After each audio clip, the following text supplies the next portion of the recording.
Hey boss, I got a code 56739454345QQA, she spoke into the radio. I'm unsure if the code just meant unattended child, or shrunken down adult into toddler who had just wet himself code. Copy that. Damn it, you're going to have take care of it, Danielle.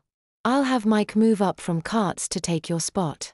The voice at the under end crackled. Copy that, taking the child over to the care house. Over. The girl replied. She held out her hand to me, her face very warm and happy. As if taking care of a random kid was the happiest thing in the world to her. Come here, little one, I'll take care of you until your mommy shows up.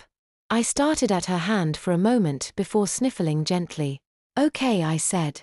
I put my tiny little hand into hers and followed her into a hallway. I saw another Disney employee walk by and look at me. Ha, sucks to be you, Danielle, taking care of little piss pants, said the guy who I guessed was Mike. Danielle turned around to look at Mike. I instinctively stood behind her.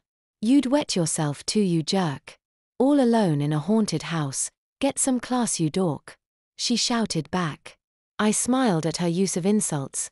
Clearly she had stronger words but didn't want to use them around my virgin ears. Whatever, Mike replied, turning to push a button on the side of the round room. He waved at us as the floor began to rise up with a soft whine. I stared at the floor open-mouthed. If I shrunk by going down, would I grow by going up? I pulled against Danielle's hand, trying to get back to the elevator, but my puny body could barely register a tug for Danielle. She dragged me for a few steps before I gave up and walked beside her. She flashed a keycard at several locked doors and within a few hallways we back outside. She led me over to a small car that looked a lot like a golf cart. She picked me and put me next to the driver's seat. She hopped in herself and looked down at me. Want to go get cleaned up, little guy? She asked me. My name is Harry. I said, my voice very little compared to what I was used to. Danielle smiled and ruffled my hair. All right, I'll call you Harry, she said back. She turned a key and a small electric motor turned on and shoots us through the back roadways of Disney.